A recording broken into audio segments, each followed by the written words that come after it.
नमस्कार, स्वागत है आप सभी का आपके अपने YouTube चैनल सब्जेक्ट पल्स में। आज हम करंट के एक विषय के ऊपर बात करेंगे और वो टॉपिक है न्यू एजुकेशन पॉलिसी। नई एजुकेशन पॉलिसी पे बात करने से पहले हमारे भारत की शिक्षा पद्धति के बारे में कुछ बातचीत करते हैं। भारत में पहले शिक्षा के लिए गुरुकुल जैसे कई संस्थान हुआ करते थे जहाँ पर बच्चे पढ़ते थे, और वहीं हमारी जो आज की जो शिक्षा पद्धति है यानी कि स्कूल, कॉलेज, इन सब को हमारे भारत में लेकर के आए अंग्रेज़ों के अंदर लॉर्ड मैकनले, जो कि 1835 के अंदर ये नई वाली शिक्षा पद्धति हमारे भारत में लेकर के आए थे।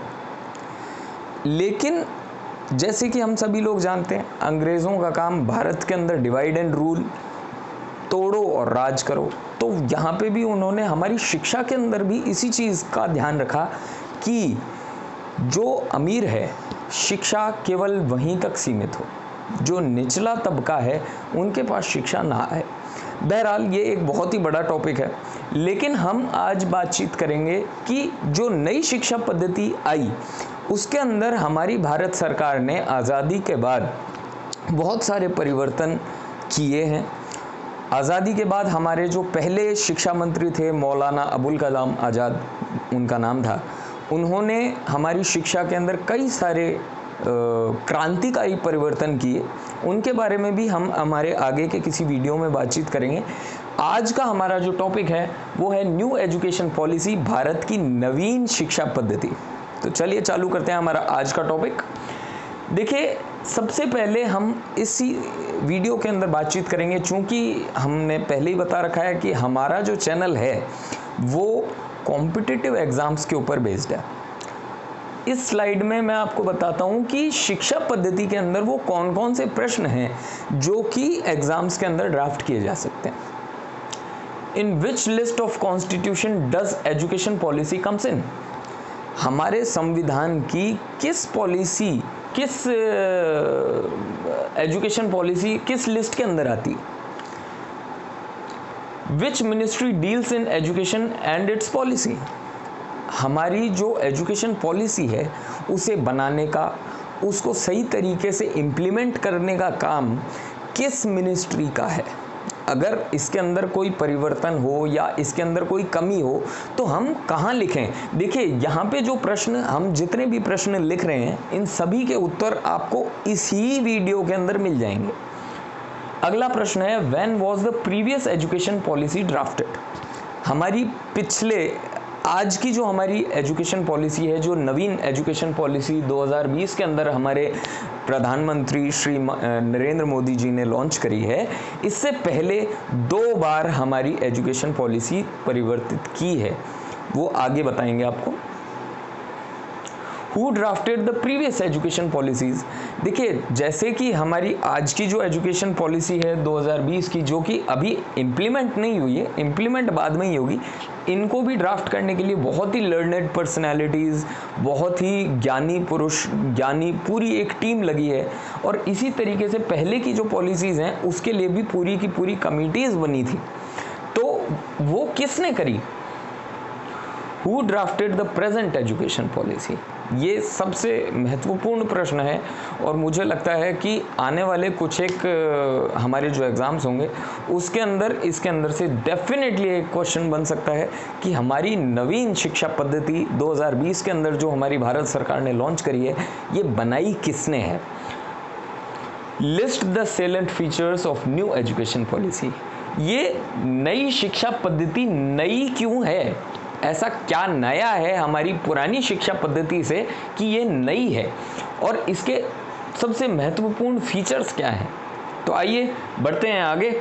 सबसे पहले आपको बता देते हैं कि ministry of human resource development, जो कि हमारी शिक्षा के लिए जो मिनिस्ट्री जो रेस्पॉन्सिबल थी उसका नाम था ministry of human resource development. उसका नाम परिवर्तित करके कर दिया गया मिनिस्ट्री ऑफ एजुकेशन। देखिए, सबसे महत्वपूर्ण बात यह है कि एजुकेशन से रिलेटेड कोई मिनिस्ट्री है उसका नाम प्रॉपर एजुकेशन के ऊपर ही रख दिया गया। ह्यूमन रिसोर्स डेवलपमेंट एक बहुत बड़ा फंडा है और चूंकि ये मिनिस्ट्री मूल तरीके से इस एजुकेशन के अंदर ही डील करेगी, इसलिए इसका नाम रख दिया गया मिनिस्ट्री ऑफ एजुकेशन।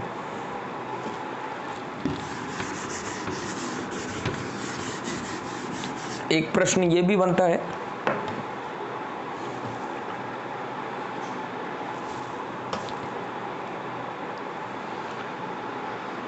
ठीक है, अब बातचीत करते हैं कि हमारी एजुकेशन पॉलिसी जो है वो कब कब बनी। National policy of education 1968। हमारी माननीय प्रधानमंत्री उस वक्त थी श्रीमती इंदिरा गांधी जी, और उनके समय पे ये 1968 के अंदर नई एजुकेशन पॉलिसी लाई गई। और इस एजुकेशन पॉलिसी का मेन जो मकसद था वो ये था कि 14 वर्ष तक के जो बच्चे हैं उनको एजुकेशन मिले ही मिले। ये इसका मेन मकसद था कि 14 वर्ष तक के जितने भी बच्चे हैं उनको महत्वपूर्ण तरीके से एजुकेशन दी जाए। ये इसके अंदर एक मेन चीज थी। National policy of education 1986। इस वक्त जो प्रधानमंत्री थे वो श्रीमती इंदिरा गांधी जी के देवांगत जो पुत्र थे, जो कि एक बहुत ही अच्छे हमारे प्रधानमंत्री थे, श्री राजीव गांधी जी, वो इस वक्त हमारे देश के प्रधानमंत्री थे। और उन्होंने 1986 के अंदर इस एजुकेशन पॉलिसी के अंदर कुछ परिवर्तन किए और उन्होंने ये चीज़ कही कि सभी को एजुकेशन मिले। जो जितने भी हमारे समाज के अंदर डिफरेंसेस थे, जो कि हमारे समाज के अंदर, चाहे से वो जाति के नाम पर हो, चाहे से वो किसी एरिया के नाम पर हो, चाहे से शहर या गांव के नाम पर हो, तो इन्होंने ये चीज़ कही कि किसी भी आदमी को आप इसलिए शिक्षा से वंचित नहीं रख सकते कि वो एक पर्टिकुलर तबके से है।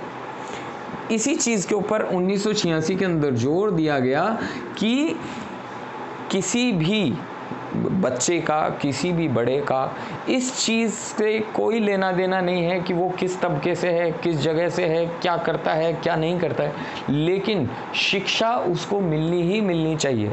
तो ये 1986 के अंदर एजुकेशन पॉलिसी के अंदर श्री राजीव गांधी जी ने ये चीज़ कही।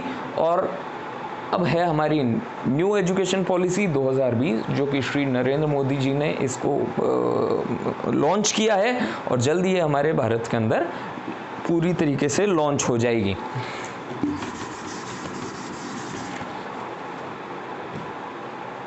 आइए ज़रा डिटेल में पढ़ते हैं कि हमारी नई एजुकेशन पॉलिसी जो है, इसको ड्राफ्ट करने के पीछे जो मास्टरमाइंड आदमी है, देखिए कोई सी भी एक नई शिक्षा पद्धति भारत के अंदर लॉन्च कर दी गई, तो इस पॉलिसी को ड्राफ्ट करने के लिए एक बहुत ही लर्नेड पर्सनैलिटी डॉक्टर के कस्तूरी रंजन, इनके बारे में अगर मैं आपको जितना कहूँ उतना ही कम है।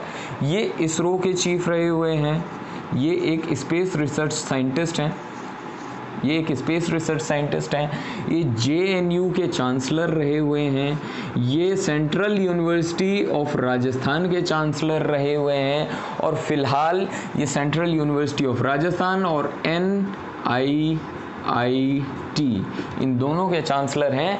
शिक्षा के क्षेत्र के अंदर इन्होंने बहुत अनुसंधान किए हैं और इनका एक बहुत ही लंबा चौड़ा एक्सपीरियंस है, और इनकी कमेटी ने ही हमारी नई एजुकेशन पॉलिसी ड्राफ्ट करी। और इस एजुकेशन पॉलिसी को ड्राफ्ट करने के पीछे हमारे भारत सरकार का एक एम है। वो एम क्या है? The new education policy is drafted with the aim of making India a global knowledge super power. देखिए, भारत के अंदर अक्सर हमारे जो बड़े नेता हैं, हमारे प्रधानमंत्री जी भी इस बारे में जिक्र करते हैं कि भारत में यूथ बहुत है। भारत में एक जो रिसोर्सेज हैं, जो मैन पावर रिसोर्स है वो इतना अच्छा है जो कि दूसरे किसी भी विश्व के देश के अंदर इतना नहीं है, लेकिन उसका प्रॉपर यूटिलाइजेशन नहीं हो पा रहा है। क्यों? क्योंकि उनकी एजुकेशन, उनका जो प्रैक्टिकल एक्सपोजर है वो इंटरनेशनल लेवल से मेल नहीं खाता है। भारत के जो, अब वो कहते हैं कि भाई यहीं के हैं तो कुएं के मेंढक बन के रह जाएंगे, ऐसा नहीं है। भारत की आज की जो शिक्षा पद्धति है वो भी बहुत अच्छी है, लेकिन उसके अंदर इम्प्रूवमेंट की गुंजाइश है। जैसे कि हमने देखा था कि हमारी एजुकेशन पॉलिसीज़ बहुत पहले बनी थी, तो अब उनके अंदर परिवर्तन की गुंजाइश थी, जो कि समय की एक मांग थी। तो इसके सहारे भारत एक एम बना के चल रहा है कि वो ग्लोबल नॉलेज सुपर पावर बन जाएगा। ये एम है हमारी नई शिक्षा पद्धति का, हमारी नवीन शिक्षा पद्धति का। तो इसके ऊपर भी एक प्रश्न बन सकता है कि what is the aim of new education policy of India.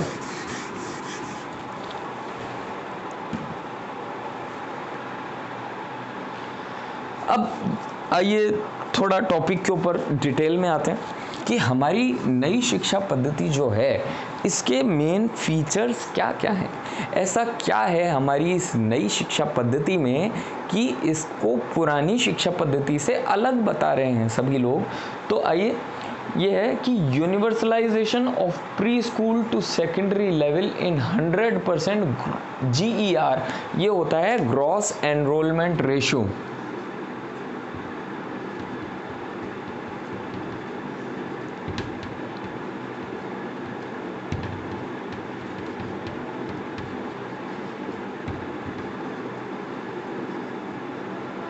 देखिए, ग्रॉस एनरोलमेंट रेशो का मतलब है कि हम 2030 तक ये एम लेकर के चल रहे हैं कि हमारी 100% जो जनसंख्या है वो एजुकेटेड हो जाएगी। ये हमारा एक एम है। और यूनिवर्सलाइजेशन प्री स्कूल यानी एकदम नर्सरी क्लास से लेकर के सेकेंडरी लेवल तक 100% सभी का एनरोलमेंट रेशो रहेगा। सेकंड इसका है 10+2 system to be replaced by new 5+3+3+4 curriculum structure corresponding to ages. देखिए, ये इसको इस तरीके से समझें कि 5 के अंदर है 3 से 8, 3 के अंदर है 8 से 11, इस 3 के अंदर है 11 से 14 और इस 4 के अंदर है 14 से 18। देखिए, कई मेरे पास में फ़ोन भी आए थे कि भाई 5+3+3+4, तो ये तो कुल मिला करके 15 हो गए, हमारी क्लासेस तो 12 ही होती हैं, तो ये 3 साल कहाँ से बढ़ गए। देखिए, इसके बारे में डिटेल में बताता हूँ आपको। 5 के भी 2 टुकड़े हैं, 3+2। इस 3+2 का जो है कि 3 के अंदर तो है नर्सरी, प्रेप, जिसे हम नॉर्मल करते हैं LKG, HKG और प्रेप। फर्स्ट में आने से पहले ये 3 क्लास हैं और फिर उसके बाद में फर्स्ट और सेकंड, ये इस 5 के अंदर है। देखिए, ये अलग अलग करने के पीछे मेन औचित्य ये है कि 5 जो है यहाँ तक इंटरेक्टिव। देखिए, हमारी नई शिक्षा पद्धति की जो सबसे मेन चीज़ ये है कि इसके अंदर एक चीज़ हमारे एजुकेशन के अंदर जोड़ दी गई और वो है इंटरेक्टिव।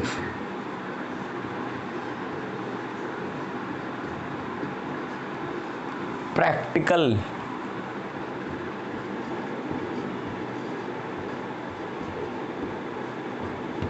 ये शब्द मैं कई मर्तबा यूज़ करूँगा हम जब इसको पढ़ रहे हैं टॉपिक को। तो शुरू से ही बच्चे को इंटरेक्टिव पढ़ाया जाएगा, क्योंकि देखिए, इस एज के अंदर जो शुरुआती 5 साल हैं, इस एज के अंदर सरकार का मानना है कि जो बच्चे की ग्रोथ है, देखिए 3 से 8 साल जो बच्चे की एज है, इसके अंदर बच्चे का जो मानसिक विकास है वो सबसे ज़्यादा होता है। तो इसके अंदर इंटरेक्टिव तरीके से बच्चे को कई सारी चीज़ें समझाई जाएंगी, हमारे समाज के बारे में समझाया जाएगा, हमारी चीज़ों के बारे में समझाया जाएगा जो कि उसके आने वाले समय में उसके काम आएंगी। 3 ये हो गया हमारा, ये 5 के बारे में हमने डिस्कस कर लिया। अब बातचीत करते हैं हम 3 के बारे में। सेकेंड क्लास तो हम पहुंच गए थे, 3 + 4 + 5 क्लास। देखिए यहाँ तक हमारी शिक्षा पद्धति के अंदर ये कहा गया है कि बच्चे को हमारी मदर टंग जो कि हमारी हिंदी है या फिर उस पर्टिकुलर जगह की रीजनल लैंग्वेज उसके अंदर पढ़ाया जाए, जिससे कि बच्चे को हमारी जो मातृभाषा है उस पर्टिकुलर जगह की जो रीजनल लैंग्वेज है उसका भी अच्छा ज्ञान हो। और इसके अंदर भी वही चीज़ है कि इंटरेक्टिव है। और इसके अंदर एक चीज़ और इन्होंने ऐड कर दी कि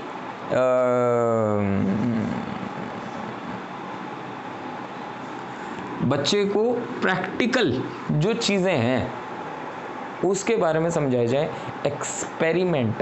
एक्सपेरिमेंट्स इसके अंदर करे, देखे चीज़ों को कि वो है क्या। एक्सपेरिमेंट्स इसके अंदर ऐड कर दिए गए कि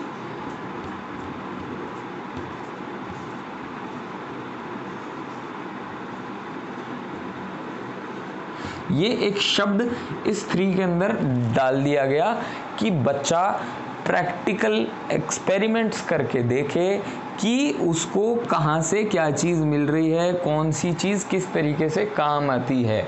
और ये भी वही इंटरेक्टिव सेशंस हैं और बच्चा इसके अंदर सही मायने में समझ पाएगा कि देख, अक्सर हमने ये चीज़ सुनी थी कि हमारी शिक्षा के अंदर कई सारी ऐसी चीज़ें हैं जो कि प्रैक्टिकली लाइफ के अंदर काम नहीं आती हैं। अब उसी चीज़ को पूरी तरीके से हटा दिया गया है नई शिक्षा पद्धति में और इसके अंदर शुरू से ही इसी चीज़ के अंदर फोकस किया गया है कि हमारी लाइफ के अंदर किस चीज़ का कहाँ इस्तेमाल किया जाएगा। तो इसके अंदर भी वही चीज़ है, एक्सपेरिमेंटल है सारी चीज़ें, जिसके थ्रू अगले को प्रैक्टिकल एक्सपोजर मिलेगा कि क्या है। थर्ड, इसके अंदर एक चीज जोड़ दी गई, इंटर्नशिप।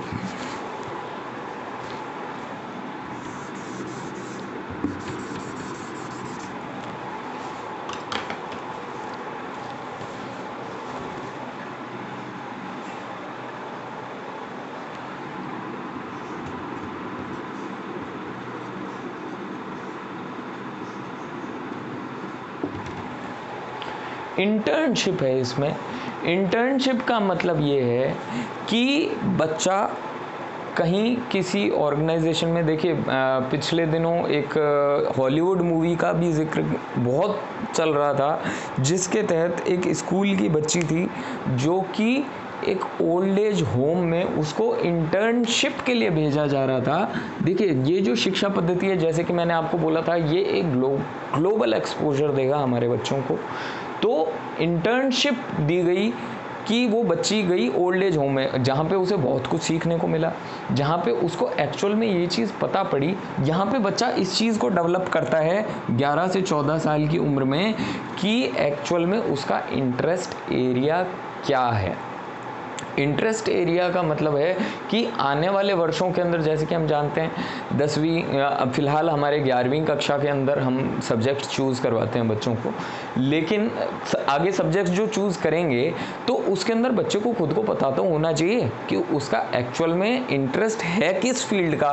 और ये तभी होगा जब वो किसी पर्टिकुलर उससे रिलेटेड संस्था में जा कर के इंटर्नशिप करेगा, वो देखेगा कि एक्चुअल में काम होता कैसे है।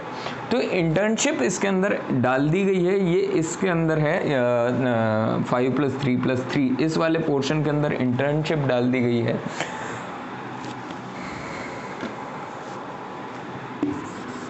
अब हमारी इसके लास्ट पोर्शन पे चलते हैं जो कि है 4, and this is the most important part क्योंकि यहाँ पर हमारी जो 10+2 सिस्टम है ये इधर समाप्त हो जाएगा।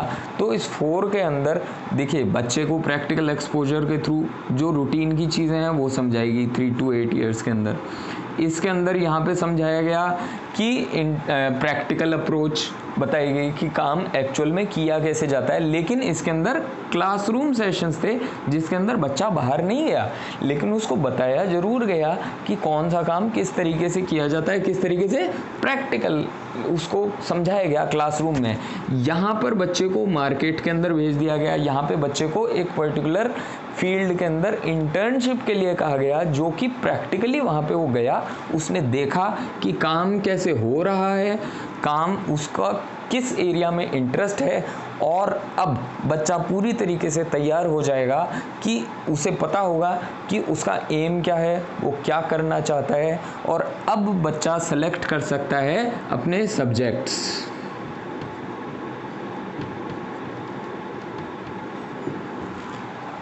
अब बच्चा अपने सब्जेक्ट सेलेक्ट करेगा। देखिए अभी मैं इसके अंदर भी डिफरेंस बता देता हूँ। यहाँ पे हम 2nd क्लास तक आए थे, 2+3, यहाँ पे हम 5th क्लास हमने कंप्लीट कर ली, यहाँ पे हम 9th क्लास के अंदर आ गए। अब 9th क्लास के बाद में 9th के अंदर ही इनफैक्ट यहाँ पे हमने सब्जेक्ट्स चूज़ कर लिए। अभी हम सब्जेक्ट्स चूज़ कर रहे हैं 11th क्लास में। नई शिक्षा पद्धति के अंदर हम सब्जेक्ट्स चूज़ करेंगे 9th क्लास के अंदर। 9th क्लास में जहाँ हमने सब्जेक्ट चूज़ किए। अच्छा, सब्जेक्ट चूज़ करने का जो तरीका है, जैसे कि हमारा एक ट्रेडिशनल तरीका है साइंस बायो, साइंस मैथ्स, जो ह्यूमैनिटीज़ के अंदर जा रहे हैं, जो आर्ट्स के अंदर जा रहे हैं, उनको कुछ एक कंपलसरी सब्जेक्ट्स होते हैं, कुछ एक उनके ऑप्शनल सब्जेक्ट्स होते हैं। लेकिन अब ऐसा नहीं है। अब इसके अंदर जो सब्जेक्ट चूज़ करेंगे, इसके अंदर एक बहुत बड़ा परिवर्तन ये किया गया कि इसके अंदर कोई सेट नहीं है। अगर बच्चे का इंटरेस्ट साइंस के जूलॉजी फील्ड में है तो जूलॉजी सेलेक्ट कर लेगा, फिर म्यूज़िक में है तो ह्यूमैनिटीज़ का म्यूज़िक उठा लेगा। अब उसका इंटरेस्ट मैथ्स के अंदर है तो मैथ्स उठा लेगा। साथ में उसको अकाउंटेंसी भी पसंद है, अकाउंट्स भी उठा लेगा। यानी कि इसके अंदर एक्सपोजर वास्ट कर दिया गया।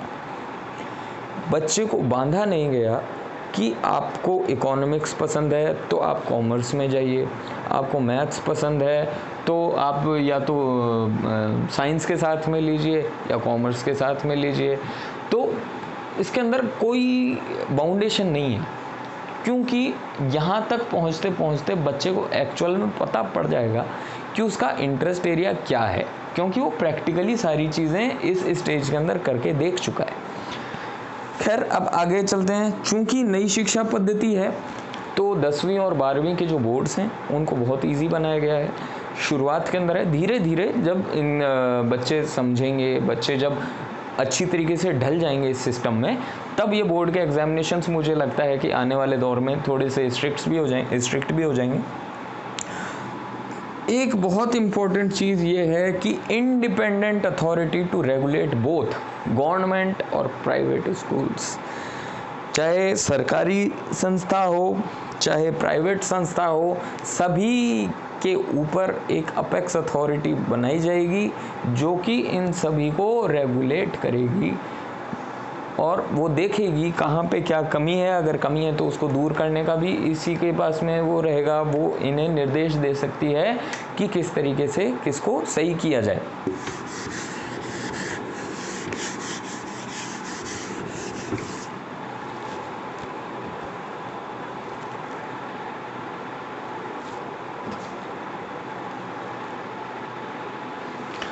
जैसे कि मैं आपको बता रहा था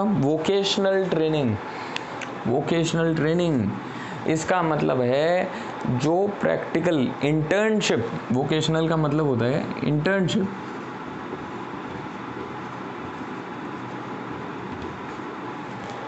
फ्रॉम 6th क्लास, 6ठी क्लास से ही बच्चे इंटर्नशिप के अंदर जाने लगेंगे वो देखेंगे जो एक्चुअल में उन्होंने पढ़ा वो उसको काम में कैसे लेना है।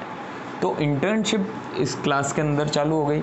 अच्छा, teaching up to 5th grade in mother tongue, इस बारे में भी हम पहले बातचीत कर चुके हैं। और रीजनल लैंग्वेज, 5वीं कक्षा तक बच्चे को अपनी मातृभाषा या उस जगह की रीजनल भाषा का क्लॉज इसलिए लिया गया क्योंकि कुछ एक जगह ऐसी है साउथ में जहाँ पे वो लोग हिंदी नहीं जानते हैं, लेकिन वहाँ पे जो सारा काम होता है, वहाँ पे जो हर एक संस्था के अंदर कुछ भी करना होता है, तो वो वहाँ की रीजनल लैंग्वेज, जैसे तमिल है, तमिल के अंदर सब कुछ तमिल में ही होगा।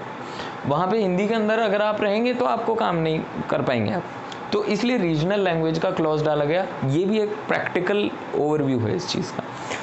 अच्छा, अब ये चीज़ देखते हैं। देखिए, हर एक चीज़ को करने के लिए उस पर्टिकुलर फील्ड के जो टीचर्स होते हैं उनकी ट्रेनिंग एक बहुत ही आवश्यक चीज़ है। National curriculum framework for teachers education, इसका भी ध्यान रखा गया है कि बच्चों को वो सारी चीज़ें पढ़ानी तो है, पढ़ानी कैसे है, क्या पढ़ाना है। भाई सारी ये जो नई चीज़ें हैं ये केवल बच्चों के लिए ही नई थोड़ी हैं, ये टीचर्स के लिए भी नई है।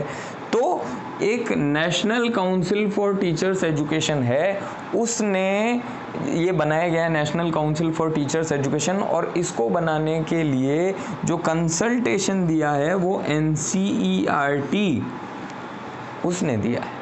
NCERT की किताबें आती हैं, आप सब लोग भी जानते होंगे, national council for educational research and training, NCERT का फुल फॉर्म है ये। तो NCERT ने कंसल्ट किया है कि NCTE, national council for teachers education, ये बनाई जाए, जो कि national curriculum for framework of teacher, curriculum एक पर्टिकुलर सलेबस बनाया जाए, कैरिकुलम बनाया जाए कि टीचर्स को क्या क्या पढ़ाना है और वो किस तरीके से आगे बच्चों को पढ़ाएंगे। ये टीचर्स को ट्रेनिंग देने का काम है। और इसी के अंतर्गत ये चीज़ बोली गई है कि 2030 तक जो बीएड का कोर्स होता है वो 4 साल का हो जाएगा। क्यों? क्योंकि इसके अंदर भी वही प्रैक्टिकल एक्सपोजर और सारी चीज़ें, इसके बारे में अभी डिटेल नहीं आई है कि बीएड एक्चुअल में कैसे होगा, क्या होगा, लेकिन बीएड हो जाएगा 4 साल का 2030 तक। ठीक है दोस्तों, तो आज हमने जो टॉपिक उठाया था उसके अंदर हमने अभी तक स्कूल एजुकेशन के बारे में बातचीत करी थी। हम हमारे अगले वीडियो के अंदर हायर एजुकेशन के अंदर क्या परिवर्तन किए गए हैं, प्रोफेशनल कोर्सेज के अंदर क्या परिवर्तन किए गए हैं, पोस्ट ग्रेजुएशन में क्या परिवर्तन किए गए हैं, उसके बारे में इन डेप्थ हम स्टडी करेंगे और हम आपको बताएंगे। देखिए, अब कॉन्स्टिट्यूशनल प्रोविजंस की बात करें, article 4 of Indian constitution, article 45 and article 39F of DPSP। देखिए, DPSP बहुत इंपॉर्टेंट है, directive principles of state policy, part 4 of Indian constitution act, article 45 और आर्टिकल 39F। ये चीज़ बहुत इंपॉर्टेंट है, बिकॉज आएगा कि कॉन्स्टिट्यूशन के किस पार्ट के, किस आर्टिकल के किस पार्ट में ये आता है और क्या नाम है उसका, directive principles of state policy. अच्छा, देखिए 1976 के अंदर 42वां अमेंडमेंट किया गया हमारे कॉन्स्टिट्यूशन में, जिसके तहत, देखिए ये सारी चीज़ें एजुकेशन से रिलेटेड हैं, एजुकेशन के लिए ही 42वां अमेंडमेंट किया गया। और कॉन्करेंट लिस्ट, इन्होंने ये चीज़ कही कि जो स्टेट एजुकेशन पॉलिसी है वो पहले यूनियन, केवल सेंट्रल गवर्नमेंट का ही पार्ट था, सेंट्रल गवर्नमेंट ही एजुकेशन के अंदर कोई स्टेप ले सकती थी, कोई परिवर्तन कर सकती थी। लेकिन देखिए, लिस्ट जैसे कि हम सभी लोग जानते हैं, दो तरीके की लिस्ट होती है, एक तो होती है यूनियन लिस्ट, यूनियन लिस्ट होती है सेंटर की, एक होती है स्टेट लिस्ट, ये होती है पर्टिकुलर राज्य की, और एक इन दोनों का मिश्रण होता है जिसके अंदर सेंटर का भी रोल होता है, स्टेट का भी रोल होता है, उसे कहते हैं कॉन्करेंट लिस्ट। इसके अंदर ये है, तो एजुकेशन को इस 42nd अमेंडमेंट के तहत जो कि 1976 में हुआ, इसको डाल दिया गया कॉन्करेंट लिस्ट में, क्योंकि इसके डालने के पीछे एक बहुत महत्वपूर्ण कारण ये था कि एजुकेशन एक ऐसी चीज़ है जो कि पर्टिकुलर जगह पे रहने वाला जो आदमी है वही जानता है कि उसको किस चीज़ की रिक्वायरमेंट पड़ सकती है, उसको किस तरीके से पढ़ाया जाए, क्या क्या चीज़ें उनके सिलेबस में डाली जाएं। तो इसलिए स्टेट की रिक्वायरमेंट थी, सेंटर की रिक्वायरमेंट इसलिए थी क्योंकि उनको पता है कि मार्केट में ग्लोबल इंटरनेशनल लेवल पे पूरे देश में क्या ट्रेंड चल रहा है, देखना क्या पड़ेगा, मतलब किन किन चीज़ों को पढ़ाया जाए, तो इसलिए इस एजुकेशन को कॉन्करेंट लिस्ट में डाल दिया गया। अच्छा, एक चीज़ और बताई गई कि स्टेट को सेंटर केवल अपने सजेशंस दे सकता है, लेकिन स्टेट वो माने या ना माने ये एक वो नहीं है, मतलब स्टेट के लिए कोई ज़रूरी नहीं है। अच्छा, स्टेट जो है, देखिए ये जो चीज़ होती है डायरेक्टिव प्रिंसिपल्स, ये जो डायरेक्शंस होते हैं ये स्टेट गवर्नमेंट को देती है सेंटर।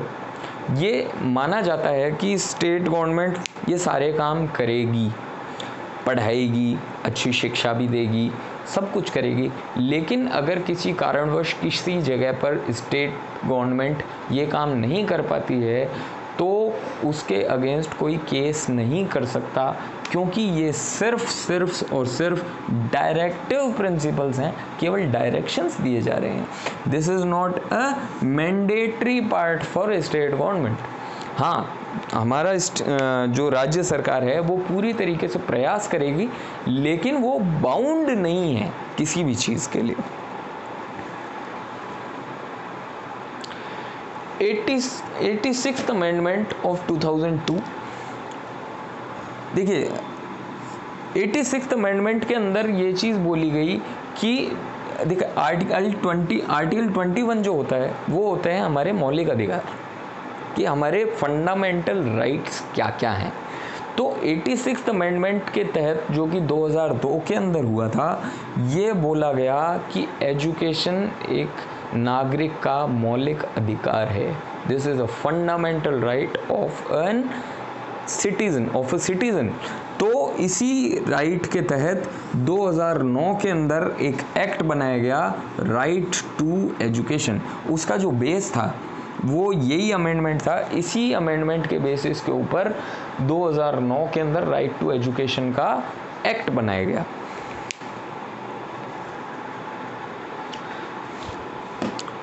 देखिए, हमने आज का हमारा जो टॉपिक था ये पूरी तरीके से समझाने का प्रयास किया।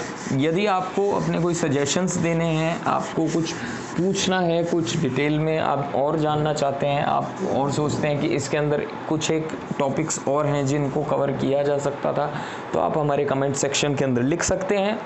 और हमारे वीडियोज़ को लाइक, शेयर और सब्सक्राइब करना ना भूलें। बहुत बहुत धन्यवाद।